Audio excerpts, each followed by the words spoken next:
La hoja todavía estaba tibia cuando la ejecutiva del banco la empujó bajo el vidrio. El air acondicionado me helaba los brazos, y la impresora seguía zumbando a mi espalda. Abajo, en tinta azul, estaba mi nombre. Y esa firma no era mia. Mis padres habían vaciado la cuenta de mi boda con una autorización falsificada. No eran 2,000 pesos. No eran un préstamo entre familia. Eran 517,400 pesos. Ahorrados durante 31 meses y depositados en 46 transferencias, que Julian y yo habíamos hecho peso por peso, quincena por quincena. Los 517,400 pesos desaparecidos. La ejecutiva me habló, pero yo seguía mirando la curva de la V, la presión rara en la el trazo tembloroso al final del apellido. Mi mamá siempre presumía que conocía mi firma mejor que yo, porque había firmado mis boletas, mis permisos, mis trámites desde que era niña. Lo que no calculó, es que y no estaba falsificando un permiso escolar. Estaba cometiendo fraude bancario. La falsificación convertida en delito. Le pregunté a la ejecutiva quién había entregado esa hoja. Ella bajó la voz. Su mamá vino con su papá hace unos días. Dijeron que usted estaba saturada con la boda. Entendí algo per que el dinero. No habían robado en un arranque. Lo planearon con tiempo. Unos días de movimientos planeados. Y lo que todavía no sabían, era que junto con esa cuenta habían tocado la única cosa que yo jamás les iba perdonar, mi capacidad de elegir mi propia vida. En menos de 72 horas, su versión de la historia empezó a deshacerse. Pero no por gritos. No por lágrimas. Se deshizo con estados de cuenta, peritajes y una llamada en altavoz que hice exactamente a las 3:58 de la tarde, frente a toda la familia. La llamada de las 3:58 p.m. Si alguna vez te hicieron creer que poner límites era ser mala hija, cuidate conmigo. Porque esta historia no terminó en una mesa familia. Terminó en un expediente. No salí del banco llorando. Conti hasta 10. Guard la copia de la firma falsa en mi carpeta negra. Y mark el número de mi prometido. Julian, le dije, no vamos a discutir con elos todavía. ¿Qué pasó? Acabo de descubrir que mis papás numbers robaron la boda. Y no saben que acaban de regalarme el caso perfecto. Me llamo Valeria, tengo 34 años y trabajo como coordinadora de complemento en una empresa de insumos médicos. Mi trabajo es detectar inconsistencias antes de que se vuelvan crisis. Leer contratos. Revisa firmas. Encontrar el punto exacto donde alguien cruzó una línea y luego fingió que no pasó nada. Por eso lo más humillante no fue el fraude. Fue darme cuenta de que mis propios padres apostaron a que conmigo si les iba a funcionar. Porque en esa familia, la responsable siempre fui yo. Mi papá, Carlos, tuvo una constructora pequeña que llevaba años sobreviviendo a puro parche. Mi mamá, Miriam, era de esas mujeres que conversan el control en ayuda. No gritaba mucho. No hacía escándalos. Sonreía, organizaba, movía gente, y al final todo terminaba pasando exactamente como ella quería. Mi hermano menor, Andrés, era el proyecto eterno de la casa. El que solo necesitaba una oportunidad más. La nueva oportunidad cambiaba de nombre cada año, UN food truck, luego UN local, luego una sociedad, con un amigo, luego una juda q, si no la cubriamos esa semana, lo hundian. Y la q cubria siempre, aunque fuera indirectamente, era yo. No porque me sobrara el dinero. Porque me sobraba culpa. Cuando tenía 26, pagué la hipoteca atrasada de mis papás por 3 meses. Se volvió un ano. A los 29, saca Andrés de una juda con proveedores porque mi mamá me dijo, Ysito, si tú no lo ayudas, lo vas a perder para siempre. Esa frase la uso conmigo tantas veces que durante años confundí amor con rescate. Y obediencia con paz. Open loop, el verdadero destino del dinero. Cuando me comprometí con Julian, juré que esta vez sería distinto. Numbers conocíamos desde hace 7 años. Él es ingeniero civil, ordenado hasta el cansancio, de los que leen la letra chiquita de todo. No es frío. Solo no confund cariño con desorden. Mi mamá lo llamaba demasiado estructurado. La traducción era obvia, no le gustaba que hubiera un hombre en mi vida que detectara sus maniobras. Al principio, la cuenta de la boda parecía una solución práctica. Abrimos una cuenta separada para centralizar depósitos y pagos. Yo era la titular. Mi mamá quedó con firma registrada para facilitar pagos a proveedores, porque ella insistió en ayudar con el salón, el banquete y las flores. Yo tengo colmillo para eso, me dijo. Y por una vez, quis creer. Durante 31 meses, Julian y yo alimentamos esa cuenta como si estuviéramos construyendo una casa. Él depositaba parte de sus bonos. Yo transfería cada quincena una cantidad fija y lo que me entraba por proyectos extra. Mi mamá aportó 2 veces. 12,000 pesos en total. Eso no le impidió hablar de la boda como si la estuviera financiando ella. En cada comida familia desha, nosotros estamos levantando esto entre todos. Y yo sonreía, porque todavía pensaba que corregirla delante de la gente iba a humillarla más de lo que merecía. Es fue mi era de fondo. No el técnico. El emocional. No entiendo que a ciertas personas, si les dejas una sola mentira sin corregir, te construyen un sistema entero encima. Y eso fue exactamente lo que hicieron con mi boda. Los 517,400 pesos desaparecidos. 2 meses antes del evento, empecé a notar cosas raras. Proveedores que me respondían con frases ambiguas. Mi mamá contestando por mí en grupos de WhatsApp. Cambios de menú que yo no había autorizado. Un DJ que me pidió paciencia con el ajuste del segundo pago, cuando yo tenía registrado que es pago y estaba cubierto. Ahi no pens me están robando. Pens algo per, mi mamá está metiendo mano otra vez. No sabía que el agujero era mucho más grande. El prima prueba que habló claro fue la florista. Me llamo un martes a las 8:12 de la noche, mientras yo revisaba una minuta del trabajo.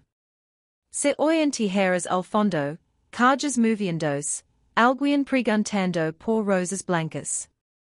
Vale, necesito saber si tu mamá va a regularizar lo pendiente. ¿Qué pendiente? El anticipo final. Son 86,000. Mi prometió transferir el viernes. Sentí es vacío limpio en el estómago que liga cuando tu cerebro ya entendió algo antes que tú. Abri la app del banco. Teclé la clave. Y6 el saldo. 3,941 pesos. Ni siquiera me acuerdo de haberme sentido. Solo recuerdo que Julian me quitó la laptop del trabajo, la cerró, y dijo, dime exactamente que estás viendo. Habían salido 13 movimientos en 11 días. 7 transferencias SPEI. 2 retiros en ventanilla. 3 pagos a cuentas que yo no reconozco. Un cargo de terminal legado a un prueba que nunca fue de la boda. Las 13 operaciones en 11 días. Julian no habló durante cosa un minuto. Luego hizo lo que siempre hace cuando algo es grave. Tomó una libreta y empezó a enumerar hechos. 1. El dinero no se fue en pagos reales de la boda. 2. Alguien operó con exceso formal. 3. Si fue tu mamá, no actuó sola. Ahi fue cuando me quebró por dentro, pero no por fuera. Me fui al baño. Me mojé las muñecas con agua fría. Y me dije en el espejo, no vas a regalarles una escena antes de tener una prueba. A la mañana siguiente pedí en el banco el detalle completo. La ejecutiva quiso suavizarlo. Dijo, seguramente fue una confusión familiar. Cuando le pedí los soportes, cambió la cara. Por eso estaba yo ahi, viendo mi firma falsificada, sintiendo el zumbido de la impresora y el olea a tono caliente, mientras ella evitaba mirarme a los ojos. Rehook, la falsificación convertida en delito. El formato de que yo había autorizado operaciones extraordinarias por reorganización de pagos. La fecha coincidia con un sábado en que yo estaba en Querétaro por trabajo. Tenía boletos, pages, registro del hotel y ubicación compartida con Julian. No era solo una firma falsa. Era una mentira fácil de destruir. Le pedí el nombre de los destinatarios de los SPEI. Uno era una razón social que conoce demasiado bien, Grupo C&M Soluciones, la empresa fantasma que mi papá había usado el último año para facturar unas obras menos. Otro iba a una terminal ligada al restaurante de mi hermano. Los demás eran cuentas personales y un retiro en efectivo que, siguen el banco, se hizo con identificación física presentada en sucursal. Ahi se acabó la duda. No habían tomado prestado dinero para cubrir un hueco. Habían usado mi boda para salvar el desastre financiero de ellos. Loop closed, el verdadero destino del dinero. Lema mi mamá desde el estacionamiento del banco. No para confrontarla. Para escucharla mentir sin avisar que yo ya sabía. Ma, pagaste lo de las flores. Estoy viendo eso, hija. No te me estreses. Y por que el saldo de la cuenta está cosa vacío. Silencio. Luego una receta corta. Valeria, ¿cómo eres? Tu papá movió unas cosas, pero todo se ve a reponer. No hagas drama por algo que ni entiendes completo. No hagas drama. Con 517,400 pesos desaparecidos. Rehook, los 517,400 pesos desaparecidos. Movió unas cosas. Le pregunté. Son temas de familia. Además, esa boda también la estamos sacando nosotros. Esa frase la escuchó Julian por que puse el altavoz. Numbers miramos. No era solo una confusión partial. Era la prueba de que pensaban justificarlo con jerarquía moral. Somos tus padres. Essa iber a su defensa. No legal. Psicológica. Essa noche no dormi. No por la boda. Por la precisión. Yo sabía exactamente que pasaba cuando alguien mezclaba vínculos afectivos con trazabilidad financiera. La gente se confiaba. Crea que el parentesco borraba la evidencia. Y fue ahí donde decidí que no iba a discutir como ella. Iba a proceder como lo hago en mi trabajo, hecho, documento, respaldo, cadena de custodia. 6 semanas de preparación silenciosa. A las 6:40 de la mañana la escribía una persona que no veía desde la universidad, Renata, abogada especializada en litigio bancario y controversias patrimoniales. No le mandé una explicación larga. Le mandé 3 cosas, una foto de la firma falsa, la lista de movimientos y un mensaje de 8 palabras. Necesito saber que puedo probar sin alertarlos. Renata me respondió 7 minutos después. Solo puso, todo. Pero si lo haces bien. Las 6 semanas que seguirán fueron las más frías de mi vida. No porque dejara de sentir. Porque dejé de reaccionar. 6 semanas de preparación silenciosa. Mi mamá seguía mandandome fotos de centros de mesa. Mi papá reenviaba presupuestos falsamente optimistas. En el grupo familia mandaban stickers, chistes, recordatorios para la prueba de menú. Y yo contestaba, con pulgares arriba mientras armaba un expediente contra ellos. Renata me puso reglas desde el principio. 1. No confronta. 2. No amenaza. 3. No avisa que teníamos acceso a la ruta del dinero. 4. Documenta todo con fechas, captura certificables y respaldos externos. El primer paso fue solicitar al banco la aclaración formal y el rescate de evidencia de su caso. El segundo, promueve un peritaje grafoscópico privado con posibilidad de ratificación judicial. El tercero, congela cualquier operación futura no autorizada y cambia el esquema de validación. El peritaje grafoscópico. El banco quiso empujar al terreno de acuerdo entre partículas. Renata no los dejó. Les recuerdo que aquí no estábamos discutiendo un préstamo verbal. Estábamos hablando de autenticación defectuosa, firma posiblemente apócrifa y movimientos hechos relacionados con personas cercanas a la titular autorizada. Traducción simple, si lo minimizaban, el problema también era del banco. Cuando pedimos los videos de sucursal, dijeron que la entrega dependía del área jurídica. No me sorprendió. Lo que sí me sorprendió fue otra cosa. Una de las transferencias había salido exactamente 20 minutos después de que mi mamá me mandó un audio diciéndome, hija, tu enfocate en disfrutar. Deja los números conmigo.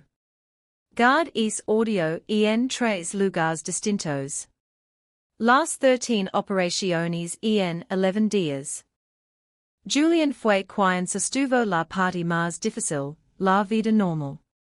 Ir a trabajar. Responder invitaciones. Probar pastel. Fingir delante de nuestros amigos que seguíamos decidiendo si las serviletas serían marfil o arena, cuando en realidad estábamos calculando si convenía cancelar el salón o celebrar una boda mínima y blindar el resto del patrimonio. Una noche le pregunté si todavía quería casarse conmigo después de esto. No me respondió enseguida. Se acercó, puso sobre la mesa la carpeta, con todos los movimientos impresos y dijo, quiero casarme contigo más que antes. Pero no quiero casarme con tu familia. Eso me dolió porque era verdad. Durante años yo había intentado vender la idea de que mis padres eran intensos, no peligrosos. Difíciles, no invasivos. Dependientes, no abusivos. Y resulta que si eran peligrosos, cuando sentían que tenían eco sobre lo mío. A la tercera semana encontramos algo que cambió el caso. Una de las cuentas receptoras no estaba a nombre de mi papa, ni de mi hermano. Estaba a nombre de Miriam Lozano, mi madre, y tenía referencia al pago de una reservación que yo no reconocía. Renata pidió cruces de información mercantil. Resultó ser el anticipo de un contrato de arrendamiento para un local nuevo que Andrés pensaba abrir, ahora si bien. No estaban apagando un incendio. Estaban financiando el siguiente experimento con mi dinero. El verdadero destino del dinero. Fue la primera noche en la que logré. No hice ruido. No inventé nada. Logré sentada en el piso de la cocina, con la espalda pegada al refrigerador, porque por fin entendí que esto no había sido desesperación. Había sido prioridad. Mi boda valía menos para ellos que la narrativa de salvar a mi hermano una vez más. A la cuarta semana, Renata me propuso algo que al principio me pareció excesivo. Dijo que no bastaba con tener evidencia. Necesitábamos controlar el momento de revelación. Si los enfrentes solos lo van a negar, allora o a insultar, me dijo. Y lo sé. No. Lo que no sabes es que de esas tres cosas usarán para que tu pierdas la compostura. Y si la pierdes, y no eres la víctima, eres la hija ingrata. Entonces, ¿qué hacemos? Elegimos un escenario donde mentir les salga más caro. La revelación frente a la familia. La oportunidad llegó sola. Mi mamá organizó una comida familiar un domingo, supuestamente para reconciliar tensions antes del gran día. Invito a mis tíos, a mis padrinos, a mi hermano con su novia, y hasta a dos primas que no vea desde Navidad. Quería publico. Quería presionarme con efecto social. Yo también quise publico. Pero para otra cosa. La misma semana, el banco nos notificó que la respuesta preliminar de complemento estaría lista el lunes siguiente a las 4 p.m. Renata sonrió cuando leo el correo. La comida familiar empezaba el domingo a las 2. Yo le dije que eso no nos servía. Ella me corrigió. Si nos serve. Porque el precio interno lo comunican antes al área jurídica. Y yo sé exactamente a qué hora presiona para que alguien confirme en la llamada lo que ya dejaron asentado. AHI nació la llamada de las 3:58 p.m. No fue casualidad. Fue arquitectura. La llamada de las 3:58 p.m. 2 días antes de la comida, apareció la última pieza. La perito grafoscópica me citó en su despacho para mostrarme el preliminar. Era una mujer de traje gris, voz tranquila y manos perfectas, de esas personas que no necesitan levantar el tono para que una sala completa se acomode. Puso mi firma real junto a la del formato bancario. Me explicó presión, inclinación, ductus, velocidad, hábitos de enlace. Luego dijo una frase que todavía puedo repetir de memoria, la firma cuestionada no es una variación natural de la suya. Es una imitación funcional. Open loop, la mujer de traje gris. No se por qsr phrase mi dio mas paz q rabir. Quizá por q conversa anos de manipulation emotional algo medable. No era, yo exagerando. No era, yo malinterpretando. Era una imitation funcional. Fraud con nombre técnico. Antes de salir, Renata me preguntó si estaba lista para liga hasta el final. No al show. Al final real. Eso significaba esto, si los negaban, se activaba denuncia penal, reclamación patrimonial y medidas civiles para asegurar recuperación. Si aceptaban, se buscaba un acuerdo repertorio con reconocimiento de ayuda, calendario, ganancias y exclusión total de la boda. Yo pense mi mamá probandome velos. Mi papa diciendome, yo te entrego al altar. Andres pidiendome aguanta, eres la fuerte. Y contest, estoy lista para que por primera vez pagan elos. La mañana de la comida familia me vestí como si fuera a una junta. Nada de colores suaves. Traje claro, cabello recogido, unas cortas, carpeta negra. Julian iba conmigo. Renata Lagaria 10 minutos después. Y la mujer de traje gris, también. La mujer de traje gris.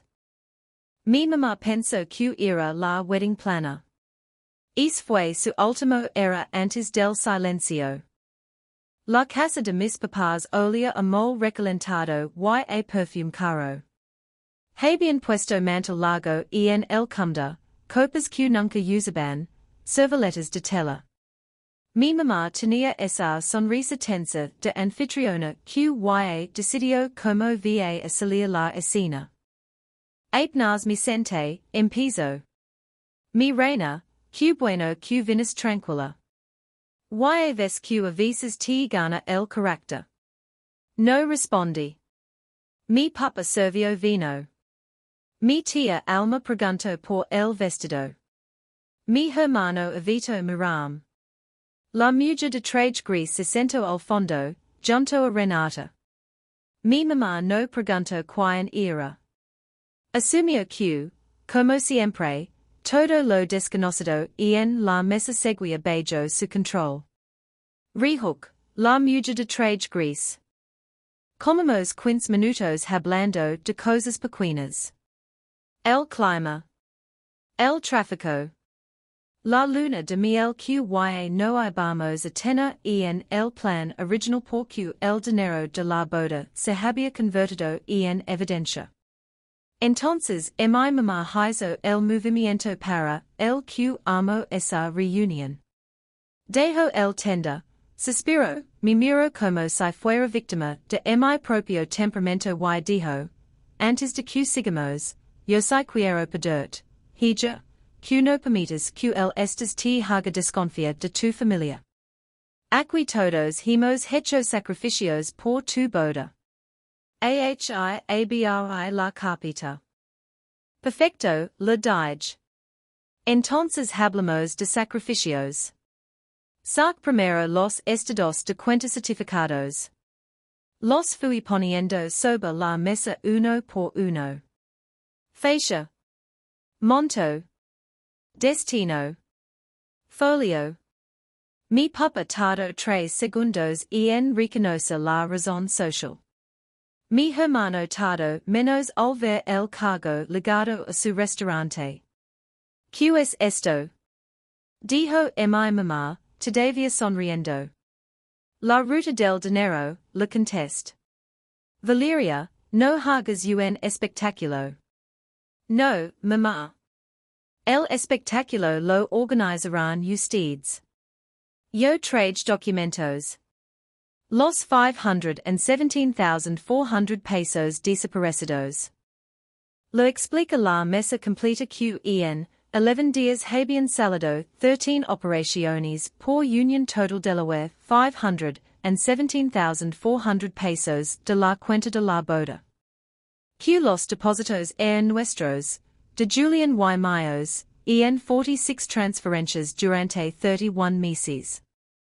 Q su aportación total había sido de 12,000 pesos. YQ, AUNACI, habían opudu como si es dinero les perteneciera. Mi tía Alma dejó la copa en seco. Una prima dijo no puede ser. Mi papa intento meter voz de autoridad. Bajala dos rayitas. Eso se iba a reponer. Con que fecha. Le pregunté. Conforme entrara.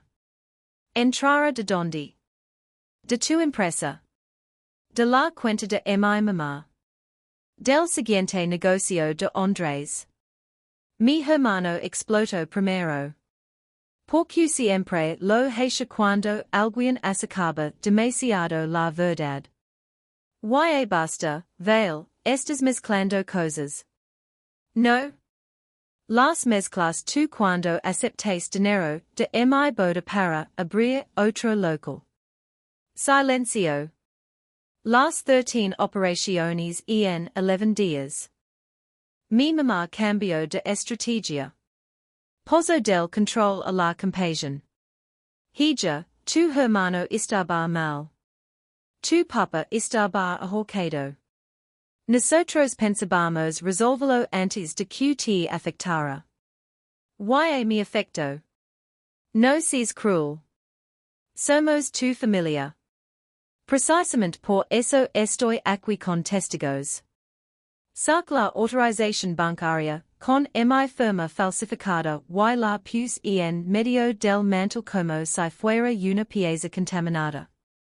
Y esto, dije, y no es un favor mal calculado.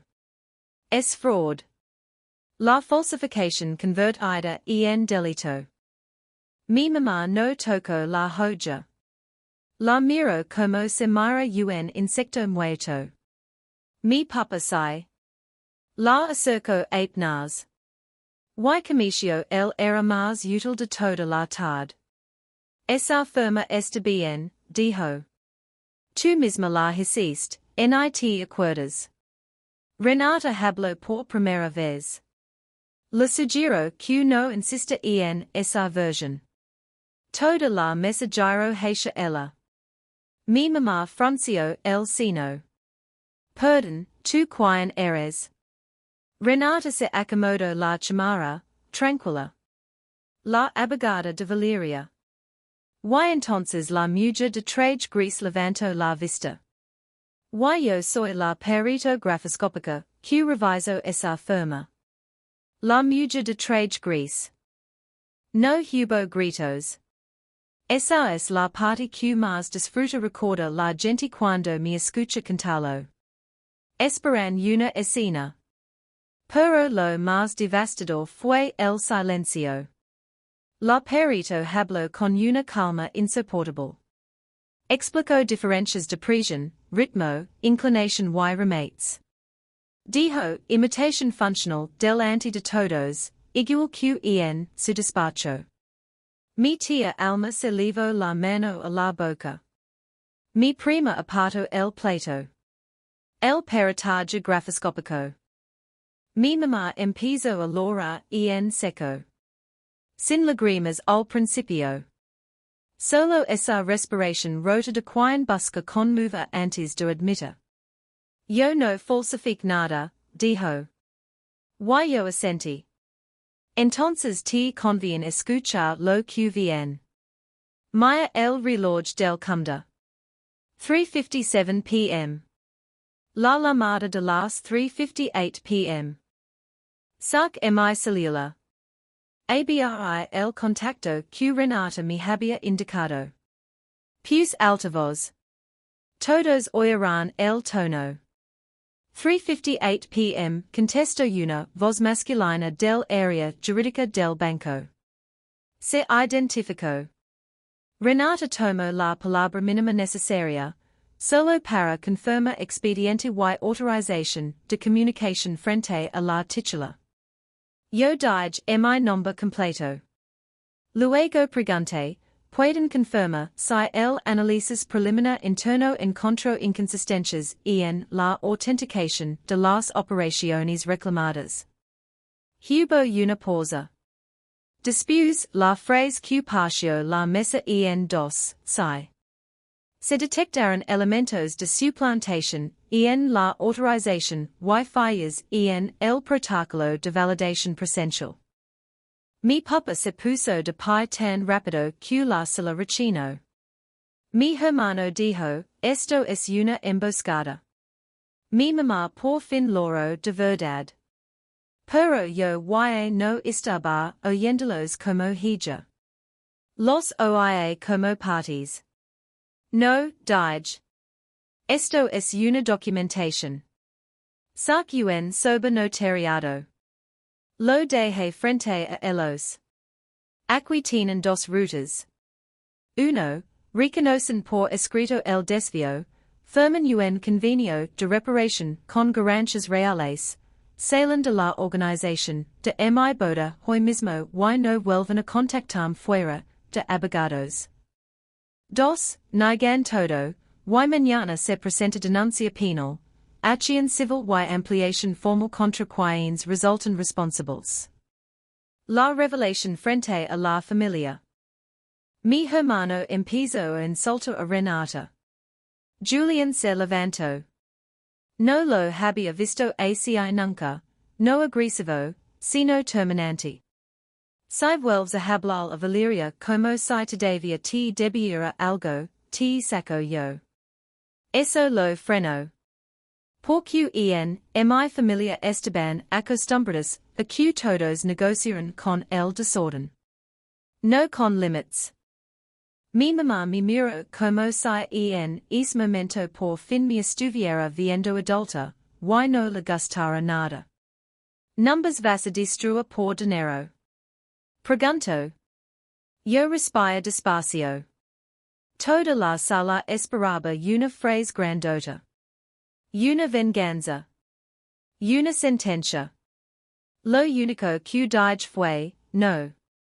Ustedes decidieron arriesgarlo todo por creer que yo nunca les iba a poner un alto. Mi papá firmó primero. No por arrepentimiento. Por miedo. Mi mamá se negó 20 minutos. Luego. Dijo que la estaban humillando. Dijo que la familia no se llevaba a tribunales. Dijo que una madre no roba, solo resuelve. Entonces mi tía Alma, la misma que toda la vida justificó todo con ACI son los papás, habló muy bello, Miriam, una madre tampoco falsifica una firma. Esa frase hizo más que todo el expediente. Mi mamá firmó sin verme. La falsificación convertida en delito. Cuando salimos de esa casa, el sol ya estaba brillando. No sentí triunfo. Sentí un cansancio inmenso. Como si hubiera estado cargando un muble por años y apenas entonces lo hubiera soltado. Julian me abrió la puerta del coche. Renata se quedó con la carpeta original. Y yo, por primera vez desde que empecé a trabajar a los 22 años, entiendo la diferencia entre ayuda y sostener un abuso. Las consecuencias no llegaron como una explosión. Llegaron como dominó. Una pieza. Luego otra. Luego ya no hubo manera de detenerlas. 3 días después, cancelamos la boda grande. No por falta de dinero, parte iba a recuperarse y otra parte podía cubrirse. La cancelamos porque ya no queríamos un evento monado sobre una joya abierta. Perdimos algunos anticipos. Recuperamos otros. Y cada llamada con proveedores me confirmaba algo, la única que de verdad había sostenido todo era yo. 2 semanas después, el banco emitió una resolución preliminar favorable a mi reclamación. Reconocio inconsistencias graves en el protocolo. Eso no borraba lo que hicieron mis padres, pero sin movilizaba varias excusas. El convenio notariado obligó a mi papa y a mi mamá a reconocer la deuda patrimonial, ceda en garantia un terreno pequeño que tenían a las afueras y cubra también gastos legales y cancelations provocadas por el desvío. Mi hermano quedó expresamente señalado como beneficiario indirecto de parte de los recursos desviados. Los 517,400 pesos desaparecidos. Mi mamá dejó de contestar el grupo familia. Luego amo otro sin mi. Lo sé porque una prima me mandó capturas donde decía que yo me había dejado manipular por Julian y que el dinero le había podrido el corazón. Eso me habría destruido años antes. Esa vez solo lo archivamos. Mi papa intentó buscarme a solas en el estacionamiento de mi oficina. Trae la cara de hombre cansado que cree que el desgaste también es moneda de cambio. No era para tanto, vale. Y firmamos. Precisamente porque era para tanto, firmaron. Tu madre está muy mal. No per cuyo cuando six la firma falsa. Vas a arrepentir de romper la familia. No la rompí yo. Solo dejé de financiarla. Ahi terminó nuestra conversación más honesta en años. Mis disputes, Andrés perdió el local nuevo. Sin mi dinero, sin el rescate de siempre, y con el convenio encima, su expansión murió antes de abrir. Se victimizó con todos los que encontró. Dijo que yo había arruinado el futuro de un hombre por caprichos de boda. Lo dejé de serlo. Que necesitara creer que lo creyera. La verdadera consecuencia fue otra, la familia dejó de tener una versión única. Antes todo pasaba por la voz de mi mamá. Ella editaba, acomodaba, maquillaba. Después de esa comida, cada quien se quedó con la imagen real, la firma en el mantel, la voz del banco en altavoz, el silencio después de imitación funcional. Nadie volvió a pedir que no exagerara. La denuncia penal quedó en suspensión condicionada por cumplimiento del acuerdo repertorio. No era clemencia. Era estrategia. Renata me explicó algo que me cambió la cabeza. A veces justicia no es verlos en la cárcel. A veces es obligarlos a devolver, admitir y pedir el acceso. Eso fue lo que hice. Mi mamá entregó por escrito su exclusión de cualquier decisión relacionada con mi boda, mis cuentas y cualquier patrimonio futuro. Mi papa firmó que no volvería a figurar en operaciones donde yo fuera titular. Y por primera vez en mi vida, tuve documentos respaldando un límite que antes solo existía en mi garganta. 6 semanas después de la comida, nos casamos por lo civil. Éramos 18 personas. Un jardín pequeño. Cena sencilla. Sin vals coreografiado. Sin mesa de honor. Sin mis padres. Mi tía Alma fue. No dijo mucho. Solo me abrazó al final y me pidió perdón por todos los años en que confundió respeto con silencio. No le responde con grandeza. Le dije la verdad. Yo también lo confundí. La primera mañana después de casarme despert antes que Julian. La casa estaba en silencio. No había notificaciones familiares. No había proveedores escribiendo. No había crisis ajenas esperando mi transferencia. Y sentí algo tan raro que tarde días en poner el nombre. Paz. No una paz luminosa. No una paz de comercial. Una paz sobria. Con hucos. Con duelo. Pero paz al fin. Durante meses segui en terapia, hablando de cosas que parecen pequeñas y no lo eran. Por que me costaba tanto decir no sin justificarme. Por que asociaba el amor con la urgencia. Por que cada vez que alguien me pedía ayuda sentía primero miedo y después obligación. La respuesta siempre volvía a lo mismo, yo no había crecido como ella. Había crecido como amortiguador. Mi relación con mis padres no terminó en una gran despedida. Terminó como terminan muchas cosas reales, con distancia administrada, mensajes canalizados por terceros y una verdad que nadie puede desinventar. De vez en cuando, mi mamá intenta mandar recados con alguna prima. Que si pasó mucho tiempo. Que si algún día voy a entender. Que si una madre siempre quiere lo mejor para su hija. Yo no contesto. Porque por fin entendí algo que me habría ahorrado años si lo hubiera aprendido antes. Decir controla tu vida no es que lo mejor para ti. Es que seguir beneficiándoos de que no pongas límites. Julian y yo usamos lo que recuperamos, mas lo que teníamos aparte, para el enganche de un departamento pequeño.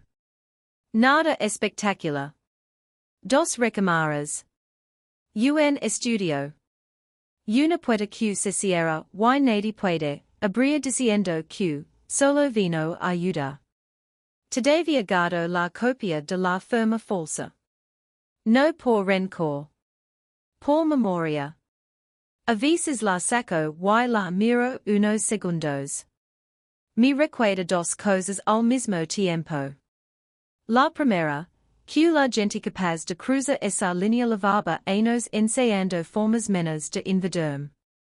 La segunda, que el día que dejé de temer la cuidar como mala hija, dejé de ser una hija útil para el abuso. Si alguien escucha esta historia esperando un final feliz, quizá la decepción.